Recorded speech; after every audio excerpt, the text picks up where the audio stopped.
12th home science lesson number 5 meal planning. Meal planning நம்ம உணவு plan பண்ணி சாப்பிடணும். அதாவது உணவு பார்த்திங்கனாக்கா ஒவ்வொரு உணவுலேயும் ஒவ்வொரு இது இருக்குது, விட்டமின்ஸ் மினரல்ஸ் நம்ம உடம்புக்கு தேவையான விட்டமின்ஸ் மினரல்ஸ் எல்லாம் இருக்குது. அதை நம்ம ஆர்கான்ஸ் எல்லாத்தையும் கரெக்டாக வேலை செய்யறதுக்கு அது யூஸ் ஆகுது. அது ரொம்ப இம்பார்ட்டண்ட். அதை பற்றி தான் இந்த லெசனில் நம்ம பார்க்க போகிறோம். First 5.1 food groups. ஸோ ஃபுட்டை குரூப்பாக பிரிக்கிறாங்க, சாப்பாடு குரூப்ஸாக பிரிக்கிறாங்க. அது என்னென்னு பார்ப்போம். The knowledge of recommendation dietary allowances and composition of food is necessary for the selection of adequate diet. But if we start doing this, it will be tedious process. Therefore, it is necessary to translate the nutritional needs into kinds of amounts of foods that we should eat. Such an information can be used in everyday meal planning exercise. This is achieved by categorizing all food items into its various groups called food groups. Now let us see what is the food group. So நம்ம daily சாப்பாடு சாப்பிட்டாகணும். அது கரெக்டாக ஒவ்வொரு டயட்டாக சாப்பிட்டு நம்ம சாப்பிட்றதுங்கிறது ஒரு கஷ்டமான ஒரு விஷயம். ஒவ்வொரு நேரத்துக்கு இந்த மாதிரி இதுதான் சாப்பிடணும் அதுதான் சாப்பிடுங்கிறது பார்த்து சாப்பிட்றது கஷ்டமான விஷயம். அதனால் பார்த்திங்கனாக்கா இங்கே சிம்பிளாக கீழே ஒரு ஃபுட்ஸ் எல்லாம் குரூப் பண்ணியிருக்காங்க. அப்படி என்னென்ன ஐட்டம் எப்போ சாப்பிடணும் அப்படின்னு சொல்லி டிவைட் பண்ணியிருக்காங்க, கேட்டகரைஸ் பண்ணியிருக்காங்க. அது என்னென்னு பார்ப்போம். முதல்ல ஃபுட் குரூப்ஸ்னால் என்ன? Food group quite simply consists of a number of food items sharing some common characteristics. So ஃபுட் குரூப்ஸ்னாக்கா நிறைய ஐட்டம்ஸ் இருக்கும், அதில் சேமான ஒரு கேரக்டரிஸ்டிக் இருக்கும் அந்த ஃபுட்டில். அது என்னென்னு பார்ப்போம். இந்த ஃபுட்டை ஃபுட் குரூப்பை ரெண்டாக பிரிக்கிறாங்க. ஒன்று physiological on basis of function, அதோட வேலை ஒவ்வொரு ஃபுட்டுக்கும் ஒவ்வொரு வேலை இருக்குது, அதுக்கு தகுந்த மாதிரி பிரிக்கிறாங்க. இன்னொன்று பேசிஸ் ஆஃப் நியூட்ரியன்ஸ், அதோட சத்து, அதுக்கு தகுந்த மாதிரி பிரிக்கிறாங்க. ஸோ ரெண்டாக பிரிக்கிறாங்க. First classification based on physiological function. அதோட ஃபிசியாலஜிக்கல் ஃபங்க்ஷனுக்கு தகுந்த மாதிரி என்னென்னு பார்த்தோன்னா, in the previous lesson you would have studied the food has three basics physiological function. Can you remember this? Yes, energy giving, repair and growth, protection and regulation. So இந்த physiology function என்னென்னாக்கா இந்த ஃபுட்டோடது energy கொடுக்கும், நம்மளோட செல்ஸை repair பண்ணும், அப்புறம் நமக்கு growth கொடுக்கும், repair பண்ணி growth கொடுக்கும் அந்த செல்ஸு, அப்புறம் நம்மளை ப்ரொடெக்ட் பண்ணும் வெளியே வைரஸ்லேருந்து பாக்டீரியாஸ்லேருந்து, அப்புறம் ரெகுலேட் பண்ணும். இதுதான் physiological function of food group. அடுத்தது கிளாஸிஃபிகேஷன் பார்த்திங்கன்னா பேஸ்ட் ஆஃப் நியூட்ரியன்ஸ்னாக்கா சத்துக்கள். அதுதான் 5.1 கொடுத்துருக்காங்க டேபிளில். என்னென்னு பார்ப்போம். 5 ஃபுட் குரூப் சிஸ்டம். ஸோ மொத்தம் 5 group system, food group system இருக்குது. என்னென்னு பார்ப்போம். ஃபஸ்ட்டு ஃபுட் குரூப் ரெண்டாக பிரிக்கிறாங்க இந்த காலமை. ஃபுட் குரூப்பு அப்புறம் மெயின் நியூட்ரியன்ஸ். அதாவது ஃபுட் குரூப்னாக்கா ஒரு குரூப்பான ஃபுட்ஸு, அதில் என்னென்ன சத்துக்கள் இருக்குது அப்படின்ட்டு. ஃபஸ்ட்டு பார்த்திங்கன்னா serials, grains and products. Serials தான் உங்களுக்கு தெரியும், பருப்பு, அரிசி, இந்த மாதிரி ப்ராடக்ட்ஸ் தான் என்ன. Rice, wheat, ragi, bajra, maize, jowar, barley, rice flakes, wheat, flour etcetera. So அரிசி, கோதுமை, ராகி, அப்புறம் சோளம், மக்காச்சோளம், அந்த மாவு, இந்த மாதிரி ஃப்ளோர்ஸ், இதெல்லாமே பார்த்திங்கன்னா மாவுகள்.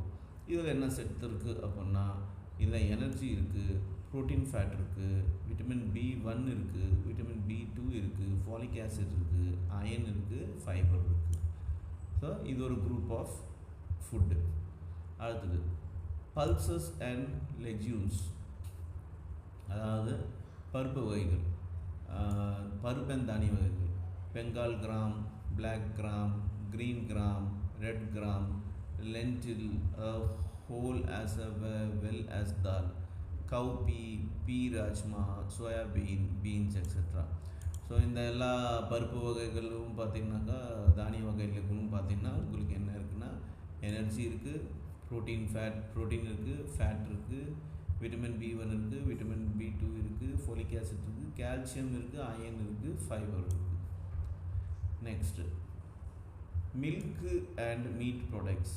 பால், அப்புறம் நான்வெஜ், கறி, இந்த வகைகள்லாம் என்ன இருக்குது. Milk, curd, skimmed milk, cheese. So மில்கில் என்ன இருக்குன்னாக்கா நம்ம தயிர் பால் இதெல்லாமே சீஸ் இதெல்லாம் சாப்பிட்றோம். அந்த என்னன்னா ப்ரோட்டீன் இருக்குது, ஃபேட் இருக்குது, விட்டமின் B2 இருக்குது, கால்சியம் இருக்குது, விட்டமின் ஏ இருக்குது. அதே கறி, chicken, liver, fish, egg, meet இதில் என்ன இருக்குன்னா ப்ரோட்டீன் இருக்குது, ஃபேட் இருக்குது, விட்டமின் B2 இருக்குது, விட்டமின் ஏ இருக்குது, அப்புறம் விட்டமின் B12 இருக்குது. Next fruits and vegetables. இதில் ஃப்ரூட்ஸ் என்ன இருக்குது? Mango, guava, tomato, ripe, papaya, orange, sweet lime, watermelon. So இந்த மாதிரி ஃப்ரூட்ஸில் என்ன இருக்குனாக்கா கரோட்டினாய்ட்ஸ் இருக்குது, விட்டமின் சி இருக்குது, ஃபைபர் இருக்குது, கார்போஹைட்ரேட்ஸ் இருக்குது. அப்புறம் வெஜிடபிள் காயில் என்ன இருக்குன்னாக்கா க்ரீன் லீஃபி வெஜிடபிள்ஸ், அதாவது கீரை வகையில் இருக்குனாக்கா அமராந்த், ஸ்பினாக், கோகு, drumstick leaves, coriander leaves, mustard leaves, fenugreek leaves, அதாவது முருங்கை கீரை, அப்புறம் கீரை வகைகள். அப்புறம் பார்த்திங்கனாக்கா மஸ்டர்டு, இந்த கடுகு, கடுகு லீவு இதெல்லாம் பார்த்திங்கன்னா என்ன இருக்குன்னா ஃபேட்டு, கரோட்டினாய்ட்ஸ்ன்னு சொல்லுவாங்க. அப்புறம் விட்டமின் பி இருக்குது, ஃபோலிக் ஆசிட் இருக்குது, கால்சியம் இருக்குது, அயன், ஃபைபர் இருக்குது. நெக்ஸ்ட்டு அதர் வெஜிடபிள்ஸ், மற்ற வெஜிடபிள்ஸில் அதாவது carrot, brinjal, ladies finger, capsicum, beans, onion, drumstick, cauliflower இதிலெல்லாம் என்ன இருக்குனாக்கா கரோட்டினாய்ட்ஸ் இருக்குது, ஃபோலிக் ஆசிட்ஸ் இருக்குது, கால்சியம் இருக்குது, ஃபைபர் இருக்குது. Fats and sugars. இப்போ ஃபேட்டு கொழுப்புகள் அதில் என்ன இருக்குது அப்படின்னா butter, ghee, hydrogenated oil, cooking oils like groundnut, mustard and coconut oil. So தயிர், வெண்ணெய், நெய், அப்புறம் பார்த்திங்கனாக்கா வீட்டில் சமைக்கிற ஆயில்ஸு, அது எந்த வகையான ஆயிலாக இருந்தாலும் சரி எல்லாத்தையும் என்ன இருக்குது, எனர்ஜி இருக்குது, ஃபேட் இருக்குது, கொழுப்புகள் இருக்குது. சுகரில் என்ன இருக்குது, சுகர் அண்ட் ஜாகரி, அதாவது நீங்கள் யூஸ் பண்ண சர்க்கரையும் வெள்ளத்தில் என்ன இருக்குன்னா எனர்ஜி இருக்குது. ஸோ இந்த மாதிரி தான் பிரிச்சுருக்காங்க, 5 வகையாக இந்த ஃபுட் குரூப் பண்ணியிருக்காங்க. அதில் என்னென்ன இருக்குதுன்னு போட்டிருக்காங்க. Note: carotenoids are form of vitamin A available from plant source. So இந்த கெராட்டினாய்ட்ஸ்னு ஒரு சில இடத்துல இருக்குது பாருங்கள், வெஜிடபிள்ஸில் அந்த மாதிரி ஃப்ரூட்ஸு. இதில் என்னென்னாக்கா இது வந்து பிளான்ட்ஸ்லேருந்து உருவாகிற ஒரு விட்டமின் ஏ அப்படின்னு சொல்கிறாங்க. A ready record is provided to give you comprehensive information on the nutrients, their food sources and groups to which they belong. In this system of food grouping, similar food items are placed together. For example, all cereals are similar in their nutrients content and all pulses are also similar in nutrient content. Similarly, milk, egg and fresh food are comparable. All oils, butters, ghee have similar nutrients. Therefore, if we substitute one food for the other in the same group, we will to a large extent get the same nutrients. For example, whether we select wheat, flour, rice or bajra, we would get approximately the same nutrients. So மேலே பார்த்துருக்க இந்த குரூப்ஸ்லாம் பார்த்திங்கனாக்கா நிறைய groups வந்து ஒரே மாதிரி nutrients எல்லாம் நமக்கு கிடைக்கும். அதனால் நமக்கு சப்ஸ்டியூஷன்ஸ் நம்ம பண்ணிக்கலாம்னு சொல்கிறாங்க. ஃபார் எக்ஸாம்பிள், நீங்கள் இந்த முதல் ஃபுட் குரூப் இருக்குது, அதுலேயும் பார்த்தீங்கன்னா energy, protein, fat, vitamin B, folic acid, iron இருக்குது. அப்புறம் ரெண்டாவதுலேயும் பார்த்திங்கனாக்கா உங்களுக்கு அதே மாதிரி தான் இருக்குது. ஸோ இதுக்கு பதிலாக அது கூட சாப்பிட்டுக்கலாம். அது சாப்பிட்டாலும் நமக்கு இது கிடைக்குது, சத்து கிடைக்குது. அதே இது அதில் மீட்லேயும் பார்த்திங்கனாக்கா உங்களுக்கு விட்டமின் B12, ப்ரோட்டீன், ஃபேட் எல்லாமே இருக்குது. அதுவே வந்து உங்களுக்கு மில்க்லேயும் இருக்குது. ஸோ இந்த மாதிரி ஆல்டர்னேட்டிவ் நம்ம ஃபுட் குரூப்பை சாப்பிட்லாம்னு சொல்கிறாங்க. Next, substitutions of one food item with the other in such a way that the nutrients provided by them are the same called food exchange. So மேலே கொடுத்துருக்க மாதிரி ஒரே நியூட்ரியன்ஸ் நிறைய ஃபுட்ஸில் இருக்குது, அதுக்கு பேர் என்ன சொல்கிறாங்க, ஃபுட் எக்ஸ்சேஞ்ச் சொல்கிறாங்க. Food exchange make diet planning easy. So இந்த ஃபுட் எக்ஸ்சேஞ்ச் வந்து நம்ம டயட் பிளானிங்க்கு ரொம்ப ஈஸியாக வந்து ஹெல்ப் பண்ணுது அப்படின்னு சொல்கிறாங்க. Next, 5.2, balanced diet. You have already learnt about the nutrients, their sources and importance, and also about nutrients and nutritional requirements. Sometimes back we raise the questions, what should we eat so that our nutritional requirements are met? Do you think you can answer the question now? Yes, you are right. You should eat food items which provide all these nutrients to your body. Such a meal is called a balanced diet. By meeting our nutrition requirement, such as diet helps us in staying healthy. It also provides some amount of nutrients for storage in body. This helps the body to withstand short periods of dietary inadequate. So இந்த nutrition நம்ம பார்த்திங்கனாக்கா ஒரு question நமக்கு வரும், இந்த எப்படி நம்ம எல்லா நியூட்ரிஷன்ஸையும் நம்மளால் கரெக்டாக இது பண்ண முடியும் அப்படின்னு சொல்லிட்டு. அதுக்கு தான் பார்த்திங்கனாக்கா இந்த நியூட்ரிஷன் டயட்டுன்னு ஒன்று இருக்குது, பேலன்ஸ் டயட்டுன்னு இருக்குது. அது நம்ம புரிஞ்சுக்கிட்டோம்னாக்கா ஃபாலோ பண்ணோம்னாக்கா டே டு டே லைஃப்பில் அது நல்லா பாடி பார்த்திங்கனாக்கா ஒரு ஷார்ட் பீரியடில் ஒரு நம்ம இதை ஃபாலோ பண்ணாமல் போயிட்டுனாக்கா ஷார்ட் பீரியடில் நம்ம பாடி வந்து இன்அடிக்குவேட்டடாக ப்ராப்ளம்ஸ் வரும். ஆனால் இது ஃபாலோ பண்ணாக்கா நமக்கு கொஞ்சம் நல்லாயிருக்கும். அது பேலன்ஸ் டயட் சார்ட் தான் கீழே கொடுத்துருக்காங்க. A balanced diet is one which contains different types of foods in such quantities that the individuals need for the various nutrients is adequately met, and some amount of nutrients are stored in the body to withstand short periods of low dietary intake. So இந்த balance diet பார்த்திங்கனாக்கா உங்களுக்கு different types of foods அதில் இருக்குது, அதில் நிறைய quantities இருக்குது. அதே time பார்த்திங்கனாக்கா வேரியஸ் நியூட்ரியன்ஸ், அதாவது தேவையான விஷயங்கள் எல்லாமே கரெக்டான அளவில் இருக்குது அப்படின்னு சொல்கிறாங்க. இப்போ நீங்கள் கீழே 5.8 பார்க்குறது தான் ஃபுட் பிரமிட் அப்படின்னு சொல்கிறாங்க. ஃபுட் பிரமிட்னா நம்ம அதிகமாக எது எடுத்துக்கணுமோ பேசிக்காக ப்ரைமரியாக அது கீழே இருக்கும், கம்மியாக எது எடுத்துக்கணுமோ அது பார்த்திங்கன்னா மேலே இருக்கும். இப்படி தான் ஃபுட் பிரமிட் போகும். ஸோ மெயினான விஷயம்லாம் கீழே இருக்கும், கம்மியாக சாப்பிட வேண்டிய விஷயம் எல்லாமே மேலே இருக்கும். So characteristic of a balance diet. A balanced diet contains both plant and animals and fulfills the following requirements. So ஒரு பேலன்ஸ் டயட்டில் வந்து பிளான்ஸும் இருக்கும், அனிமல்ஸ் ஃபுட்டும் இருக்கும். அதுதான் பேலன்ஸாக நம்ம டயட்டுன்னு சொல்கிறோம். அந்த என்னென்ன ரெக்குவயர்மெண்ட்ஸ் இருக்குனாக்கா meets the nutritional requirement of an individual. ஒரு தனிப்பட்ட மனிதருக்கு என்ன தேவையோ அதோட ரெக்குவயர்மெண்ட் அந்த ஃபுட்டில் இருக்கணும். Includes food from all the food groups. So எல்லா ஃபுட் குரூப்ஸ்லேருந்தும் பார்த்திங்கனாக்கா ஃபுட்ஸ் வந்து இருக்கணும். கண்டெய்ன்ஸ் வெரைட்டிஸ் ஆஃப் ஃபுட்ஸ், அதை விட நிறையா ஃபுட்ஸ் இருக்கிற மாதிரி இருக்கணும் அப்படின்னு சொல்கிறாங்க. Consist of seasonal foods. Seasonal ஃபுட்ஸ்னால் பார்த்திங்கனாக்கா அந்த ஒரு சீசனுக்கு தான் ஒவ்வொரு இது கிடைக்கும், சாப்பாடு கிடைக்கும், ஃப்ரூட்ஸ் கிடைக்கும். ஃபார் எக்ஸாம்பிள் மேங்கோனாக்கா உங்களுக்கு சம்மர் சீசனில் வரும். இந்த மாதிரி விஷயங்கள் எல்லாமே அதுவும் இருக்கணும் அப்படிங்கிறாங்க. Is economical. எக்கனாமிக்கல்னாக்கா காசு கரெக்டாக இருக்கணும், அதிக விலையெல்லாம் இருக்கக்கூடாது. Suits the taste and meets the desire of the individual eating. சாப்பிட்றவங்க டேஸ்ட்டும் தேவைக்கு ஏற்ற மாதிரி இந்த ஃபுட்ஸ் எல்லாம் இருக்கணும் அப்படின்னு சொல்கிறாங்க இந்த பேலன்ஸ் டயட்டில். 5.3 What is a meal planning? Say meal planning அப்படின்னா என்ன? Meal planning is a making a plan of meal with adequate nutrition for every member of the family within the available resources. The term available resources means whatever the family has in the term of time, energy and money. So the meal planning na என்னன்னாக்கா ஒரு nutrition, அதாவது நம்ம ஒரு ஃபேமிலிக்கு தேவையான resource இருக்கணும். அது மூலமாக பார்த்திங்கனாக்கா இந்த ஃபேமிலிக்கு டைம் இருக்கணும், எனர்ஜி இருக்கணும், மணி இருக்கணும். அந்த மீல் பிளான் பண்ணி அதை கரெக்டாக ஃபாலோ பண்ணுறது அப்படின்னு சொன்னாங்க. Importance of meal planning. Meal planning is important for meeting the nutritional requirements of the family members. It helps us to decide what to eat each day and in each meal. We can call it our daily food guide. So the meal planning என்ன இருக்குன்னாக்கா நம்ம daily என்ன சாப்பிட்ணும், எப்போ சாப்பிட்ணும் அப்படிங்கிற ஒரு விஷயம், எவ்வளோ சாப்பிட்ணும், இதெல்லாமே அந்த மீல் பிளானிங்கில் இருக்கும். ஸோ இதோட டெய்லி ஃபுட் கைடுன்னு நம்ம சொல்லலாம். Meal planning help us to, இந்த மீல் பிளானிங் நமக்கு எதில் ஹெல்ப் பண்ணுதுன்னா fulfill the nutritional requirement of the family members. நம்ம ஃபேமிலி மெம்பர்ஸோட அவங்களுக்கு தேவைக்கு ஏற்ற மாதிரி சத்துக்கள் எல்லாமே கிடைக்கிற மாதிரி இந்த பிளானிங்கில் இருக்கும். Make the food economical. So சாப்பாடு வந்து கொஞ்சம் எக்கனாமிக்கலாக விலை வந்து கரெக்டாக இருக்கிற மாதிரி நம்ம பார்த்துக்கலாம். Cater the food preference of individual members. ஒவ்வொருத்தவங்களுக்கும் ஒவ்வொரு டேஸ்ட் இருக்கும், அதுக்கு அந்த மாதிரி பார்த்தீங்கன்னா இது ப்ரிப்பேர் பண்ணலாம். Save energy, time and money. So இது மூலமாக பார்த்தா நமக்கு எனர்ஜி, டைம், மணி எல்லாமே சேவ் ஆகும்.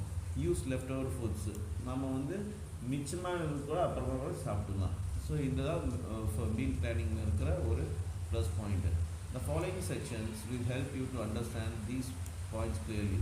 இப்போ இந்த பாயிண்ட்ஸ் எல்லாமே ஒவ்வொன்றா இங்கே டீட்டெயிலாக சொல்லியிருக்காங்க. Factors affecting meal planning. இந்த மீல் பிளானிங்கை எது ஃபேக்டர்ஸ் அஃபெக்ட் பண்ணுது அப்படின்னா, what guidelines do you keep in your mind while planning meal? What all do you consider to make your meal planning effective? Yes, there are many factors. So உங்களோட meal planning வந்து கரெக்டாக இருக்கா அப்படின்னு, எஃபெக்டிவாக இருக்கா அப்படின்னு எது உங்களுக்கு சொல்லுது அப்படின்னா, அதுக்கு ஒரு சில ஃபேக்டர்ஸ் இருக்குது, என்னென்னு பார்க்கலாம். First, nutritional adequate. This is the most important factor, which means that the nutritional requirements of all family members are fulfilled. For example, no, a growing child needs more proteins, and pregnant and lactating women needs calcium, etc. While planning meals, you will include food items from various food groups, that is, energy giving food, body building food, and protective and regulating food. So ஒரு meal planning பார்த்தீங்கன்னாக்கா உங்களுக்கு nutrition அடிக்குவேட்டாக இருக்கும். For example, ஒரு குடும்பத்தில் சின்ன குழந்தையும் இருக்கலாம், பெரியவங்களும் இருக்கலாம், ப்ரெக்னெண்ட்டான லேடியும் இருக்கலாம். ஸோ அவங்களுக்கு தகுந்த மாதிரி பார்த்திங்கனாக்கா அவங்களுக்கு ப்ரோட்டீன்ஸ் தான் தேவைப்படுது, நிறைய ப்ரோட்டீன்ஸ், நிறைய கால்சியம் தேவைப்படுது. ஸோ இந்த மீல் பிளான் பண்ணும்போது இந்த வேரியஸ் ஃபுட் குரூப்ஸ் மூலமாக அவங்களுக்கு எனர்ஜி வந்து இந்த ஃபுட்டில் கிடைக்கும், அது பாடி பில்டிங்க்கு யூஸ் ஆகும், அது இல்லாமல் அவங்களுக்கு ப்ரொடெக்டிவ் அண்ட் ரெகுலேட்டிவ் ஃபுட்டாகவும் கிடைக்கும் அப்படின்னு சொல்கிறாங்க. தென் age. People normally eat according to their age. You must have observed in your family that the diet of various members of different age groups differs in quantity. A newborn baby drinks only milk. A small child meat is always very small quantity. The adolescents eat still more amount and variety of food. Similarly, you must have your grandmother eating less foods, and also they prefer soft and easy to digest foods. So ஒரு ஏற்கனவே சொன்ன மாதிரி ஒரு குடும்பத்தில் பார்த்திங்கன்னா நிறைய பேர் இருப்பாங்க. குழந்தை இருக்கும், அப்புறம் வளர்கிற பசங்க இருப்பாங்க, அடல்ட்ஸ் இருப்பாங்க, வயசானவங்க இருப்பாங்க. ஒவ்வொருத்தவங்க ஒவ்வொரு அளவில் சாப்பிடுவாங்க. ஸோ அதுக்கு தகுந்த மாதிரி நம்ம மீல் பிளான் பண்ணுறதுக்கு யூஸ் ஆகும். Sex is another factor that determines the dietary intake. Dietary requirement of adults and adult males are more than the female counterparts. So ஆண்கள் வந்து அதிகமாக சாப்பிடுவாங்க பெண்களை கம்பேர் பண்ணும்போது. ஸோ அது டிஃப்ரென்ஸ் ஆகும் அப்படின்னு சொல்கிறாங்க. Physical activity. The kind of work a person does affect the kind of amount of food they need to intake. Do you remember that RDA is different from people engaged in different activities. The laborer not only eats more quantity but needs more energy because he is engaged in hard work. His body uses up more energy while performing hard work. So, if you have to plan for such a person, you will include more energy giving food in diet. So in the physical activity, in the different types of people வந்து different ஏரியாவில் பார்த்திங்கனாக்கா different activity பண்ணுறாங்க. இப்போ இந்த labourers, இந்த building கட்டுறவங்க, கட்டடம் கட்டுறவங்கெல்லாம் பார்த்துக்கலாம். நீங்கள் அவங்களுக்கு வந்து நிறைய எனர்ஜி தேவைப்படுது, ஏன்னா அவங்க ஹார்ட் ஒர்க் பண்ணுறாங்க. அதனால் அவங்க நிறைய சாப்பிடுவாங்க, ஏன்னா நிறைய வேலை செய்யணும், அவங்க ஸ்டாமினா நிறைய வேணும். அதனால் அவங்களுக்கு மோர் எனர்ஜி, நிறைய எனர்ஜி வந்து அந்த ஃபுட்டு அவங்க சாப்பிட்டோம்னா கிடைக்குது. Then economic consideration. Money available to the family to spend on food is another major factor. Food like milk, cheese, meat, fruits, nuts, etc. are expensive. However, alternative sources like toned milk, seasonal fruits and vegetables are less costly and at the same time nutritious. You can therefore plan a balanced diet to suit every budget. So நம்ம வருமானத்துக்கு ஏற்ற மாதிரியும் நம்ம சாப்பிட வேண்டிய ஒரு சூழ்நிலை இருக்கும். அதையும் பார்த்திங்கன்னா மில்க்கு, சீஸு, மீட்டு, ஃப்ரூட்ஸு, நட்ஸ் இதெல்லாம் ரொம்ப எக்ஸ்பென்சிவ்ஸு. அதே இடம் அதுக்கு ஆல்டர்னேட்டிவ் சோர்ஸ் தான். டோன் மில்க் நம்ம வாங்கி குடிக்கலாம், இல்லை சீசனல் ஃப்ரூட்ஸ் வாங்கலாம், வெஜிடபிள்ஸ் வாங்கலாம். இதெல்லாம் கொஞ்சம் காசு கம்மியாக இருக்கும், நியூட்ரிஷனஸும் இருக்கும் அப்படின்னு சொல்கிறாங்க. நம்ம பட்ஜெட்டு கரெக்டாக வரும் அப்படின்னு சொல்கிறாங்க. Tips for economy. ஸோ கரெக்டாக செலவு பண்ணுறதுக்கு என்னென்ன டிப்ஸ் வச்சுக்கலாம்னாக்கா, buy food in bulk if you have enough place to store. உங்கள் வீட்டில் நிறைய ஸ்டோரேஜ் இடம் இருந்தாக்கா நிறைய பல்காக வாங்கிக்கோங்க அப்படின்னு சொல்கிறாங்க. இதனால காசு நிச்சயமாக அடிக்கடி போய் வாங்க தேவையில்ல. Buy from fair price shop like ration shop, super bazaar, cooperative stores. So இந்த ரேஷன் கடை இல்லை சூப்பர் பஜார்ஸ் இந்த மாதிரி விலை கம்மியாக கொடுக்குற இதுலேருந்து வாங்கிக்கோங்க அப்படிங்கிறாங்க கடையிலேருந்து. Compare prices and quality while buying. So வாங்கும்போது விலை கம்மியாக இருக்குன்னு சொல்லிட்டு வாங்கக்கூடாது, அதோட குவாலிட்டியும் பார்த்துக்கணும். Make use of left over food. So மிச்சமாக இருக்குனாக்கா அந்த சாப்பாடு அதையும் யூஸ் பண்ணிக்கணும் அப்படின்னு சொல்கிறாங்க. Next, time, energy and skill consideration. While planning the meals, you should consider the resource like time, energy and skills available to the family. Meal can be elaborated with the different dishes, but you can simplify them by cooking a simple but nutritious dish. For example, working mother would prepare a pork sheet pulao instead of preparing 3 or 4 items in a dinner. So இந்த time, இந்த energy, இந்த ஸ்கில்லும் consideration பண்ணும். For example பார்த்தீங்கன்னாக்கா வீட்டில் house ஒய்ஃபாக இருந்தாங்கன்னா அவங்க நிறைய சாப்பாடு செய்வாங்க. இதே வேலைக்கு போகிற லேடியாக இருந்தாக்கா அவங்க ஒரு டிஷ் தான் பண்ணிட்டு போவாங்க. ஸோ இந்த மீல் பார்த்திங்கனாக்கா இந்த சாப்பாடு அந்த சிம்பிளிஃபையாக இருக்கும், நியூட்ரிஷன் டிஷ்ஷாகவும் பண்ணணும் அப்படின்னு சொல்லுவாங்க. சிம்பிளாக இருந்தாலும் நியூட்ரிஷனாக இருக்கணும் அப்படின்னு சொல்லுவாங்க. தென் சீசனல் அவைலபிலிட்டி, இது ஏற்கனவே நம்ம சொன்ன மாதிரி தான். நம்ம ஃப்ரெஷ் ஃப்ரூட்ஸ் ஆகட்டும், இல்லை வெஜிடபிள்ஸ் ஆகட்டும், இப்போ வின்டரில் ஒரு சில ஃப்ரூட்ஸ் கிடைக்கும், வெஜிடபிள்ஸ் கிடைக்கும். ஸோ இதெல்லாமே பார்த்திங்கனாக்கா நமக்கு டேஸ்டியாக இருக்கும், சீப்பாக இருக்கும். அதெல்லாம் நம்ம வாங்கி அவைலபிள் தகுந்த மாதிரி சாப்பிடணும், யூஸ் பண்ணிக்கணுங்கிறாங்க. Then region culture patterns tradition and customs.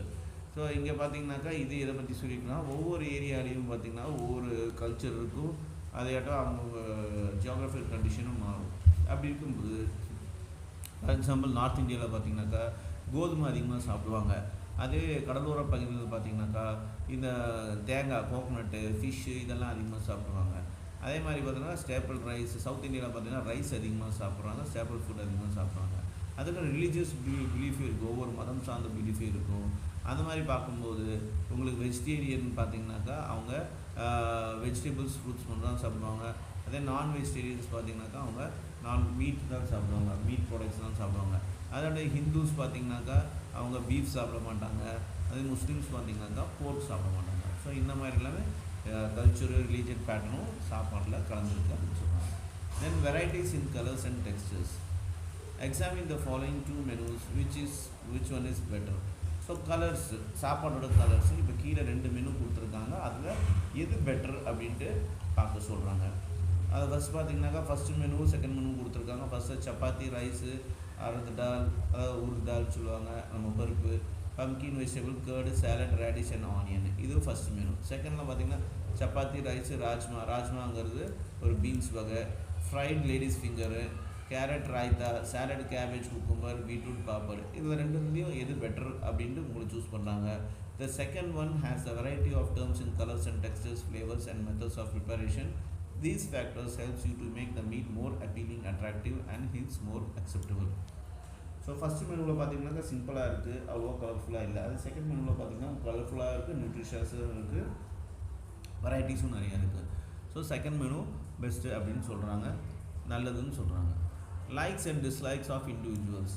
So இந்த இடத்துல பார்த்திங்கனாக்கா நம்ம வீட்டில் எல்லாத்துக்கும் இட்லி பிடிக்குமான்னு சொன்னால் கிடையாது, எல்லாத்துக்கும் தோசை பிடிக்குமான்னு சொன்னால் கிடையாது, எல்லாத்துக்கும் தயிர் சாதம் பிடிக்குமான்னு கிடையாது. ஸோ ஒவ்வொருத்தவங்களுக்கும் ஒவ்வொரு லைக்ஸு டிஸ்லைக்ஸுன்ட்டு ஒன்று இருக்குது. ஸோ அது ஃபேமிலி மெம்பருக்கு தகுந்த மாதிரி அது வந்து ப்ரிப்பேர் பண்ணுறது நியூட்ரிஷன் ஐட்டமாக அது இருக்கணும், ஃபுட்டாக இருக்கணும் அப்படின்னு சொல்கிறாங்க. ஃபார் எக்ஸாம்பிள் சில பேர்த்துக்கு பால் பிடிக்காமல் இருக்கலாம், சில பேர்த்துக்கு இப்போ கேர்டு, தயிர் பிடிக்காமல் இருக்கலாம், பன்னீர் பிடிக்காமல் இருக்கலாம், இல்லை பன்னீர் பிடிக்கலாம், இதெல்லாம் பிடிக்கலாம். அதே மாதிரி பார்த்திங்கனாக்கா சில பேருக்கு இந்த கீரைகள் எல்லாமே பிடிக்காமல் இருக்கலாம். பொரியல் பண்ணால் சாப்பிடுவாங்க, ஆனால் அதாவது குழம்புல கீரை குழம்பு அந்த மாதிரி பண்ணால் சாப்பிட மாட்டாங்க, கடைஞ்சி சாப்பிட மாட்டாங்க. ஸோ இந்த மாதிரி விஷயங்கள்லாம் இருக்குது. ஸோ இதில் வந்து ஒரு சில அமௌண்ட்டு வந்து நம்ம வெரைட்டிஸ் மாதிரி பண்ணி விட்டு அவங்களுக்கு பராட்டாஸ்லையோ பூரிலையோ இல்லை பக்கோடா மாதிரியோ பண்ணி கொடுத்தா, கட்லட் மாதிரி பண்ணி கொடுத்தா அவங்க இதெல்லாம் சாப்பிடுவாங்க. ஸோ அந்த விதத்தை மாற்றினா அவங்களுக்கும் அந்த நியூட்ரிஷன் போய் சேரும் அப்படின்னு சொல்கிறாங்க. அப்புறம் safety value. While planning meal, take care of select foods which provides stated value. Meals which produce inadequate stated will lead to onset of hunger pangs, which in turn will affect the working capacity and efficiency of the person. Satiety, feeling of fullness after eating. So satiety வேல்யூனாக்கா நம்ம திருப்தியாக சாப்பிட்றது, ஒரு ஃபுட்டை சாப்பிட்டாட்டி அது திருப்தியாக இருக்கணும். அப்படி இருந்தால் தான் நமக்கு எனர்ஜி கிடைக்கும், நம்ம செய்கிற வேலை கரெக்டாக கண்டிப்பாக பண்ண முடியும்.